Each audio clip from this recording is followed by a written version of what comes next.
तो आज बायोलॉजी की सेकेंड क्लास है। इससे पहले कल हम पढ़े थे बायोलॉजी के बारे में। क्या पढ़े थे बायोलॉजी के बारे में? यही पढ़े थे कि बायोलॉजी शब्द सबसे पहले कौन दिया था, किसने दिया था बायोलॉजी शब्द, जल्दी से कमेंट करके बताइए। बायोलॉजी का पिता किसे कहते हैं, बायोलॉजी के कितने ब्रांच होते हैं, समझ गए। इनके बाद यह सब पढ़ने के बाद हम स्टार्ट किए थे सेल। बायोलॉजी का पहला चैप्टर स्टार्ट किए थे सेल। तो कल बताए थे वही सेल के स्टडी को क्या कहते हैं, तो साइटोलॉजी कहते हैं। सेल के पिता कौन है, तो रॉबर्ट हुक है, समझ गए। यही आधुनिक पिता का है तो क्या होता है, लीवन। वही आपसे पूछ दिया जाए भारतीय पिता क्या है, तो A.K. शर्मा। उसके बाद हम सेल के कुछ सिद्धांत बताए थे। तो सेल के सिद्धांत किसने दिया था, स्लाइडन एवं स्वान ने दिया था। स्लाइडन एवं स्वान क्या कहे थे कि मानव के शरीर जो है ना, कोशिका और कोशिका के उत्पादों से मिलकर बना हुआ। लेकिन स्लाइडे और स्वान जो है यह बात बताने में असफल हो गए कि कोशिका का निर्माण कैसे होता। वो यह नहीं प्रूफ कर पाया कि कोशिका का निर्माण क्यों होता। तो इसके लिए 1855 की बात है। 1855 में रुडोल्फ विर्चो ने सबसे पहले प्रमाणित किया कि कोशिका के निर्माण कैसे होता है। तो रुडोल्फ विर्चो क्या बताए थे, कोशिका के जो निर्माण होते हैं पूर्व स्थित जो सेल थे, मतलब पुरानी सेल जो थे, उन्हीं के विभाजन से कोशिका के निर्माण होता है। ऐसा किसने किए थे, रुडोल्फ विर्चो। तो हम कल सिद्धांत तक पढ़े थे।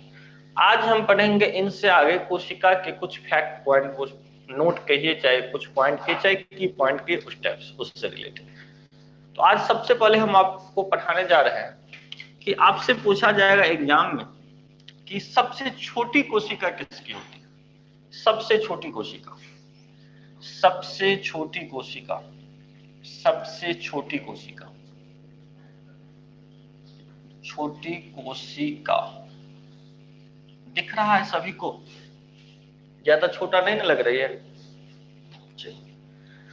तो आपसे पूछा जाएगा कि सबसे छोटी कोशिका किसे कहते हैं, तो हम कहेंगे mycoplasma gallisepticum. Mycoplasma gallisepticum, mycoplasma gallisepticum. अब कहिएगा सर माइकोप्लाज्मा गैलिस्पेक्टम क्या है, तो यह एक बैक्टीरिया है, जीवाणु में यह बैक्टीरिया है, मतलब जीवाणु। सबसे छोटा कोशिका आपको पूछा जाए इस संसार की सबसे छोटा कोशिका क्या है, तो आप कहिएगा माइकोप्लाज्मा गैलिस्पेक्टम, जो एक बैक्टीरिया है, मतलब जीवाणु है। उसका और अन्य नाम की बात किया जाए, इसकी अन्य नाम क्या क्या है, देखिए अन्य इसके दो नाम है। एक है PPLO, एक है MLO। एक है PPLO, एक होता है MLO। अब PPLO का फुल फॉर्म क्या होता है, पुलरो निमोनिया लाइक ऑर्गेनिज्म।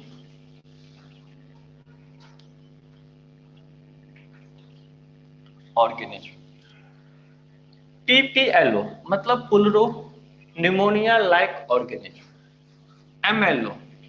MLO का फुल फॉर्म होता है मॉलिक्यूल लाइक ऑर्गेनिज्म।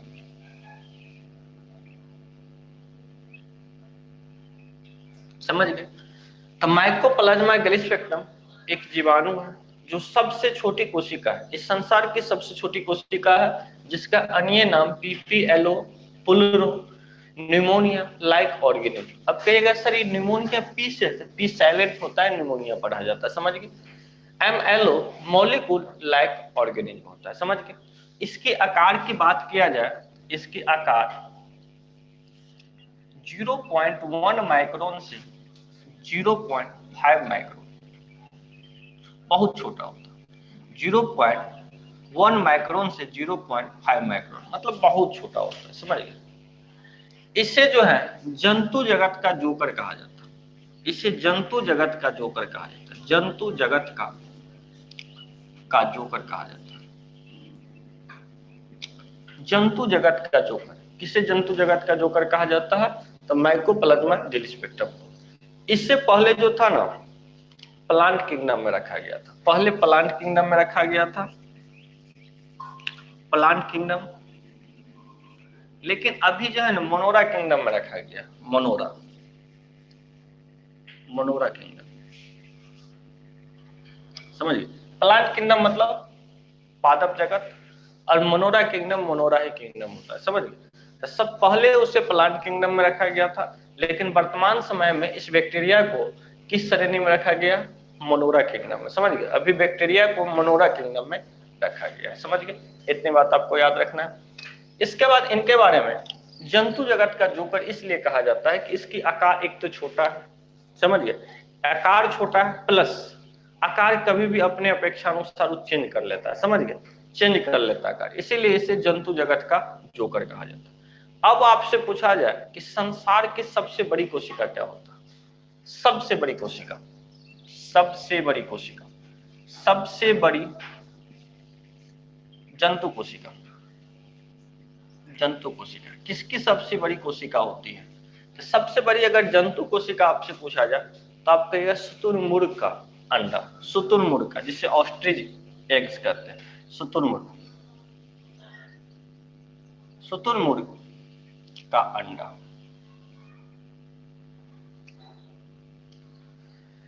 तो सबसे बड़ी कोशिका जंतु जगत की, जंतु कोशिका, सबसे बड़ी जंतु कोशिका क्या है? शुतुरमुर्ग का अंडा। अगर पूछते सबसे बड़ी पादप कोशिका क्या होता है, तो सबसे बड़ी पादप कोशिका पूछा जाए, सबसे बड़ी, सबसे बड़ी पादप कोशिका, कोशिका तो आपको याद रखना है रेमी का रेशा। सबसे बड़ी कोशिका पूछा जाए तो शुतुरमुर्ग का अंडा आपको याद रखना है। यही अगर पादप जगत का पूछा जाए, पादप कोशिका, तो क्या रेमी का रेशा। अब क्या इसमें भी जंतु मतलब जीव, समझ गए, जंतु कोशिका पूछा जाए सबसे बड़ी शुतुरमुर्ग का अंडा। अगर पादप कोशिका मतलब वनस्पति में पूछा जाए तो आपको क्या याद रखना है? रेमी का रेशा याद रखना है, समझ गए बात।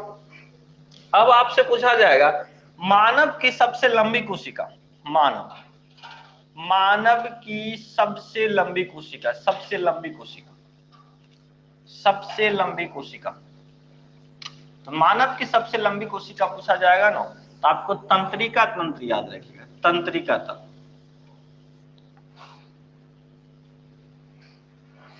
समझ गए।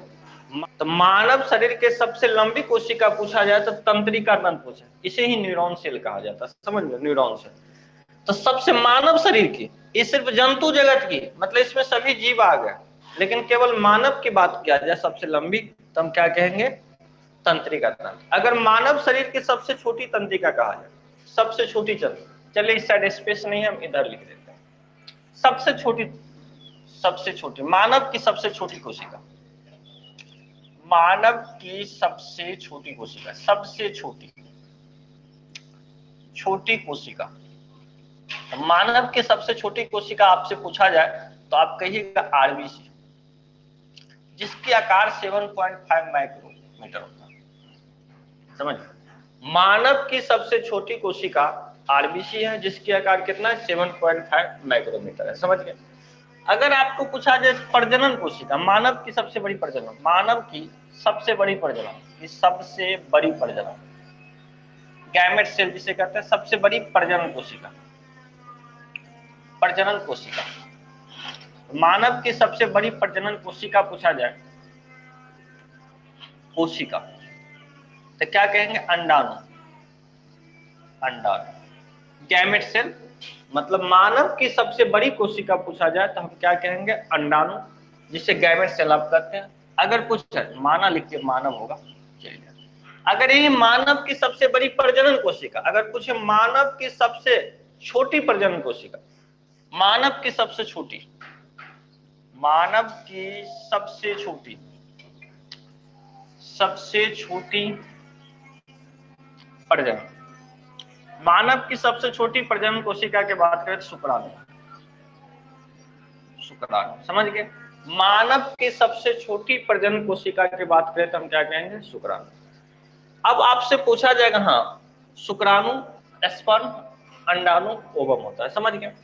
अब आपसे पूछा जाएगा कि सीएमबी कहाँ है? सीएमबी, सीएमबी मतलब समझे किसे कहते हैं सीएमबी, या सीएमबी मतलब क्या समझे, सेलुलर एंड मॉलिक्यूलर बायोलॉजिकल कहाँ है, या कोशिका एवं आणविक जीव विज्ञान केंद्र कोड कहाँ है। इसको कोशिका कोशिका एवं आणविक आणविक आणविक जीव विज्ञान केंद्र कहाँ है, जीव विज्ञान केंद्र कहाँ है, तो कहाँ है कोशिका एवं आणविक जीव विज्ञान केंद्र, तो आपको याद रखना हैदराबाद, हैदराबाद, हैदराबाद याद रखना क्या, सीएमबी, सीएमबी मतलब कोशिका एवं आणविक जीव विज्ञान केंद्र। सीएमबी का फुल फॉर्म आप सेलुलर एंड मोलिकुलर लिख सकते हैं, एंड मोलिकुलर, मॉलिकुलर बायोलॉजिकल,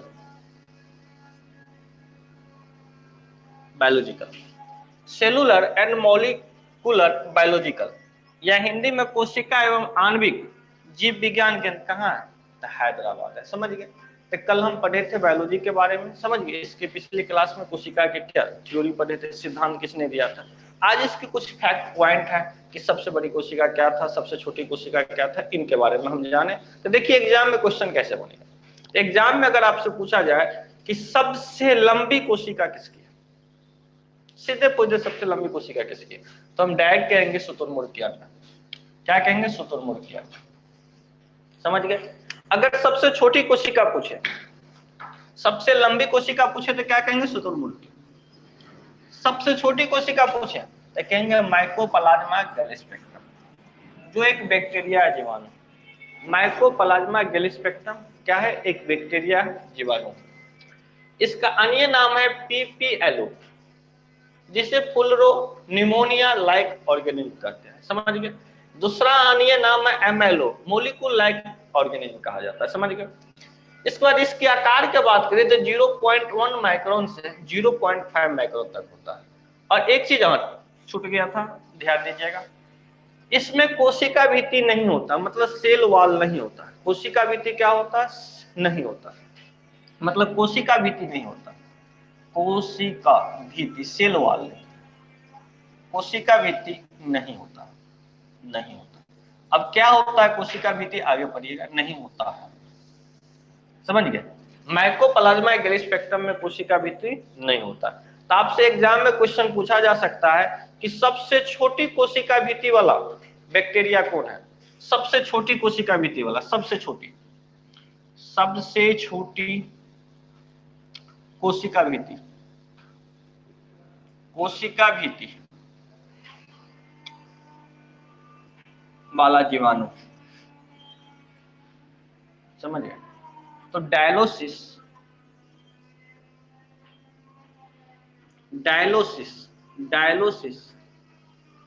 न्यूमानिसेट्स,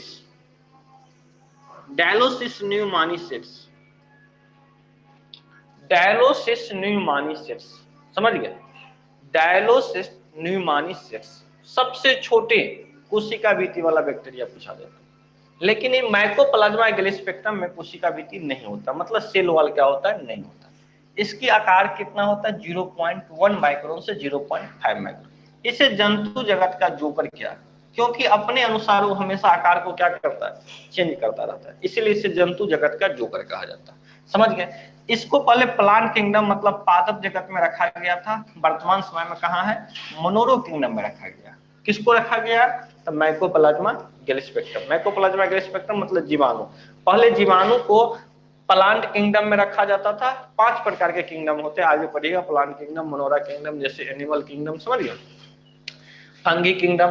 तो पहले इसे प्लांट किंगडम में रखा जाता था, लेकिन अब मोनोरा किंगडम। तो कहेगा बैक्टीरिया को किस किंगडम में रखा जाता है, तो मोनोरा किंगडम में, याद रखना है।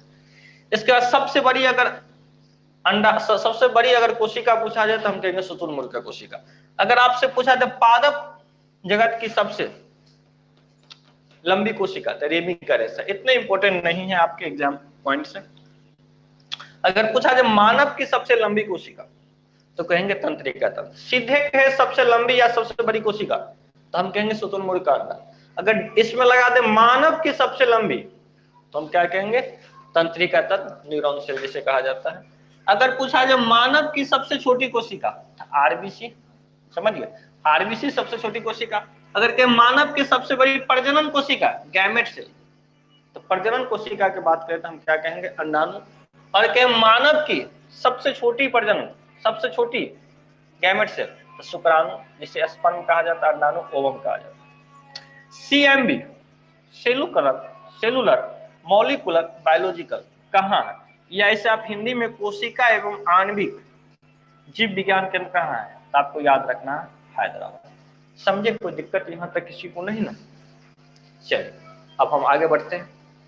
चलिए ध्यान दें, इस संसार में जितने भी जीव है ना, सभी को दो समूह में बांटा गया। अब दो समूह कौन कौन, एक कोशिकीय जीव, एक कोशिकीय जीव, कोशिकीय जीव या यूनिसेलुलर उसे कहा जाता है। दूसरा बहुकोशिकीय जीव,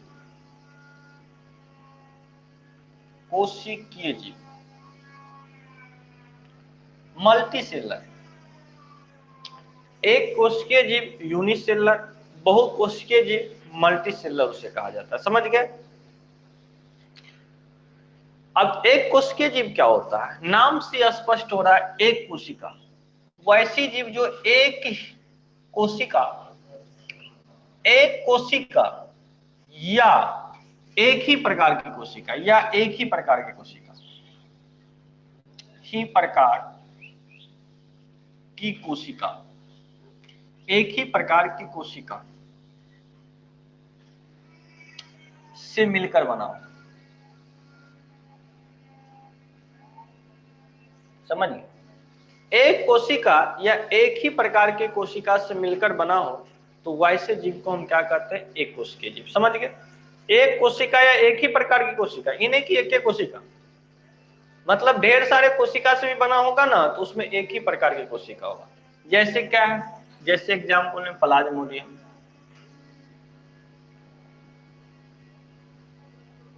समझ गए, अमीबा भी आ जाता है। ये सब जितने भी जीव है ना, सब क्या है, एक ही प्रकार की कोशिका से बना है या एक ही कोशिका से बना है। अब बहुकोशिकीय क्या होता है, बहुकोशिकीय नाम से स्पष्ट हो रहा है,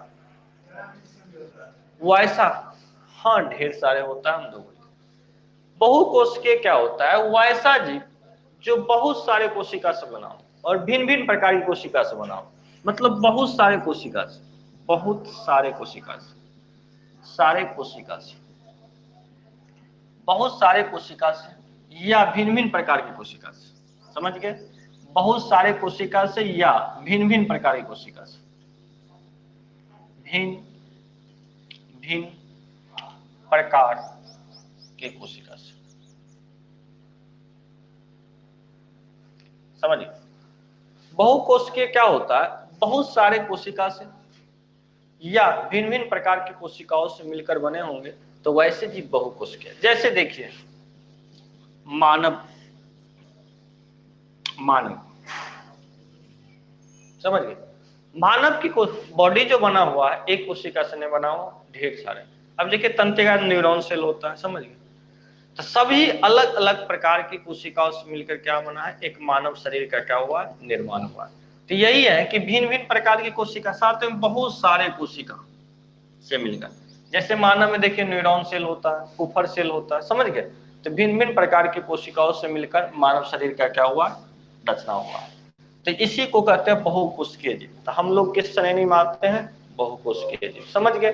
तो वैसा जीव जिसमें बहुत सारे कोशिका और भिन्न भिन्न प्रकार की कोशिका से मिलकर बना हो, तो वैसे जीव को हम क्या कहते हैं, बहुकोशिकीय जीव। समझ गए। अब हम पढ़ेंगे, अभी तक हम सेल सेल सेल सेल करते आ रहे हैं, नहीं, अब सेल क्या है। अब सेल को हम एक्सप्लेनेशन करेंगे, सेल का पार्ट बाय पार्ट तोड़ेंगे कि इसमें अंदर में क्या क्या है, समझ गए, कितने भाग हैं सेल का, उनके बारे में पढ़ेंगे हम सेल के। चलिए अब हम पढ़ेंगे पार्ट ऑफ सेल, मतलब कोशिका के भाग पढ़ेंगे, कोशिका के भाग, कोशिका के भाग, पार्ट ऑफ सेल। कोशिका के भाग में सबसे पहला भाग कोशिका का पढ़ेंगे सेल वॉल। जिसे आप कोशिका भित्ति कहते हैं, सेल वॉल। पहला सेल वॉल, कोशिका भित्ति।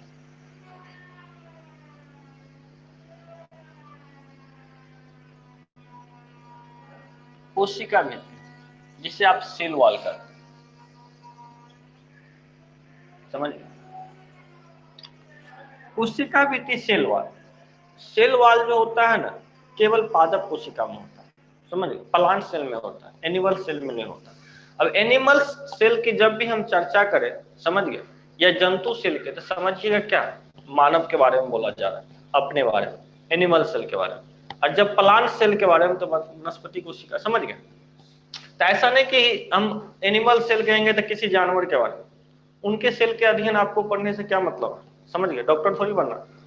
जब भी हम एनिमल सेल कहें तो अपने सेल के बारे में जो भी पढ़ेंगे, तो हम एनिमल सेल कहेंगे तो ऐसा मत सोच लीजिएगा कि जानवर के सेल के बारे में हमको पढ़ना, समझ गए। तो कुत्ता, बिल्ली, घोड़ा, गाय, इसका सेल के बारे में पढ़कर क्या कीजिएगा, वेटनरी डॉक्टर थोड़ी बनना है आपको, कंपटीशन पास करना है। तो एनिमल सेल का मतलब अपने सेल के बारे में, समझ गए। तो एनिमल सेल कभी कहेंगे तो कहेंगे सर ये क्या पढ़ा रहे हैं, कभी लिखाएंगे तो कहेंगे तो मानव के सेल के बारे में पढ़ा रहे, आप करें एनिमल। तो एनिमल सेल का समझिए अपने सेल के बारे में पढ़ रहे, और प्लांट सेल के बारे में तो समझ के वनस्पति सेल के बारे में। तो हम सबसे पहले कोशिका भित्ति की बात करें तो कोशिका भित्ति सेल वॉल, ये जो होता है एनिमल सेल, मतलब क्या, जंतु कोशिका में नहीं होता, समझ गया। एनिमल सेल मतलब जंतु कोशिका में नहीं होता है। क्या नहीं होता जंतु कोशिका में, तो सेल वॉल। कोशिका भित्ति जो होता है जंतु कोशिका में नहीं होता है, ये केवल प्लांट सेल मतलब पादप कोशिका में केवल क्या होता है, पादप कोशिका, पादप कोशिका, समझ गए। अब देखिए इस सेल है आपकी कोई, ये अंदर वाले भाग,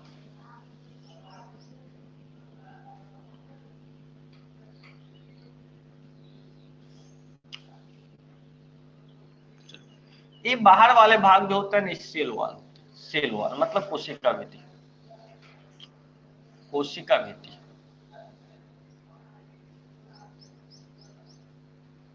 समझिए। और अंदर वाला भाग जो होते ई वाला भाग अंदर वाला, उस सेल मेम्ब्रेन होता है, मतलब कोशिका झिल्ली, कोशिका झिल्ली, समझिए। सबसे बाहर वाला भाग जो होता है सेल वॉल कोशिका भित्ति होता है, इसके अंदर वाला भाग को हम क्या कहते हैं, कोशिका झिल्ली, जिसे हम क्या कहते हैं, सेल मेम्ब्रेन कहते हैं, समझ गए। तो सबसे पहले हम कोशिका भित्ति के बारे में पढ़ेंगे। ये पादप कोशिका में होता है। पादप कोशिका वनस्पति जैसे पेड़ पौधा हुआ उसमें होता है। तो पादप कोशिका की सबसे बाहरी भाग, पादप कोशिका का क्या है, बाहरी भाग,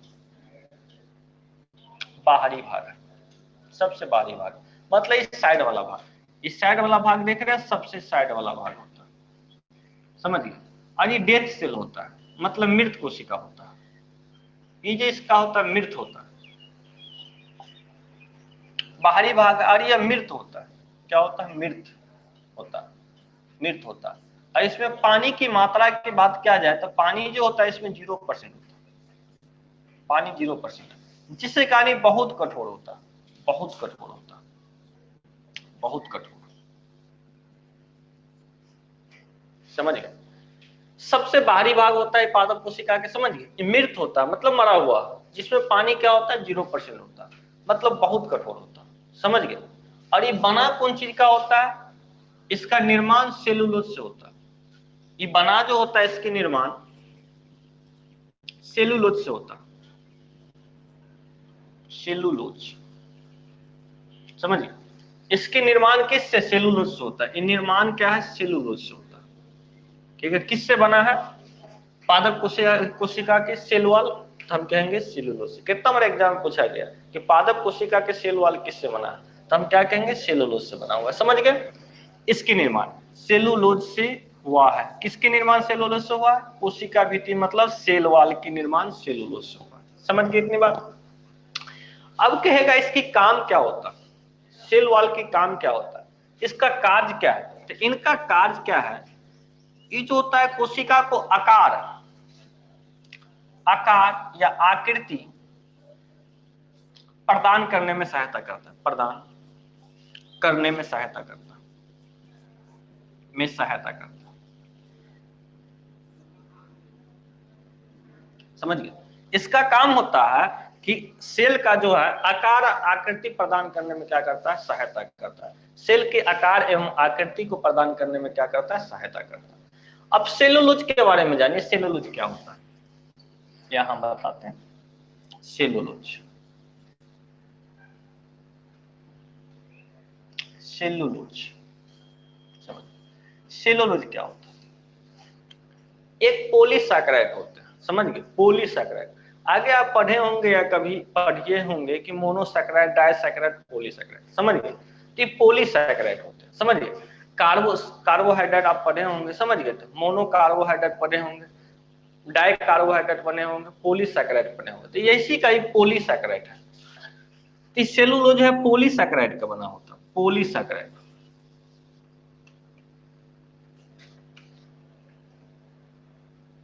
पॉलीसैकेराइड के बना होता है। इस संसार में अगर कहेगा कौन सैकेराइड सबसे ज्यादा है, तो सबसे ज्यादा पॉलीसैकेराइड है। इस संसार में सबसे अधिक मात्रा में क्या है, तो पॉलीसैकेराइड है, समझ गए। किस कहेगा सबसे अधिक मात्रा में क्या है, पॉलीसैकेराइड है, समझ गए। तो सेलुलोज किससे बना होता है, पॉलीसैकेराइड से बना होता है, समझ गए। तो आपको पूछा जाएगा सेलुलोज कौन चीज से बना होता है, तो आपको क्या करना है, पॉलीसैकेराइड से बना होता है, समझ गए बात। चलिए, यह जो होता है ना, सेल की सबसे कठोर भाग होता है और मृत भाग होता है। यह सेल की कठोर भाग और मृत भाग होता है। सेल मतलब कोशिका की, सेल मतलब कोशिका का मृत और कठोर भाग होता है, कठोर भाग होता है, कोशिका का मृत और कठोर भाग होता है, समझ गए, कठोर भाग सेलुलोज। अब क्या है, अगर प्लांट सेल का आपको सेल वॉल पूछ दे तो आप देखते कि सर सेलुलोज का होता है। अगर यही आपको शैवाल का सेल वॉल पूछ दे, समझ गए, कवक का सेल वॉल पूछ दे, समझ गए, तो भिन्न भिन्न प्रकार के जीव का सेल वॉल अलग अलग प्रकार से बना हुआ है। तो जैसे देखिए हम कुछ लिख देते हैं, जैसे आपसे पूछ दे पादप कोशिका, पादप कोशिका जिसे प्लांट सेल कहते हैं, और पादप कोशिका और शैवाल, एल्गी, शैवाल, समझ गए, ये आपकी सेल वॉल दिख रहा। चलिए, तो पादप कोशिका और शैवाल का सेल वॉल सेलुलोज का बना होता है, याद रखिएगा, सेलुलोज, सेलुलोज का बना होता है, समझ गए। अगर आपसे पूछा जाए कवक, फंगी जिसे कहते हैं, कवक और इंसेक्ट मतलब कीड़ा, कीड़ा मकोड़ा, कीड़ा मकोड़ा, कवक और कीड़ा मकोड़ा का सेल वॉल कौन चीज का बना होता है, तो आपको याद रखना है काइटिन का, काइटिन का, समझ गए। कीड़ा मकोड़ा, जिस प्रकार कवक और कीड़ा मकोड़ा मतलब जिस प्रकार प्लांट सेल में सेल वॉल कौन चीज का होता है, सेल वॉल सेलुलोज का होता है, उसी प्रकार कीड़ा मकोड़ा और कवक में सेल वॉल किसका होता है, काइटिन का होता है। आपका जीवाणु का पूछ दे सेल वॉल, जीवाणु मतलब बैक्टीरिया, बैक्टीरिया में कौन चीज का होता है,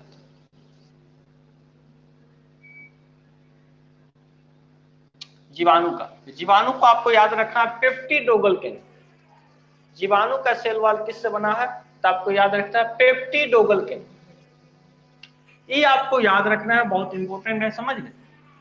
कितना बार एग्जाम में पूछा गया कि कवक का सेल वॉल कौन चीज का होता है, मतलब कवक का कोशिका भित्ति कौन चीज से बना है, तो कवक का कोशिका भित्ति किससे बना है, काइटिन से बना है, समझे, काइटिन से।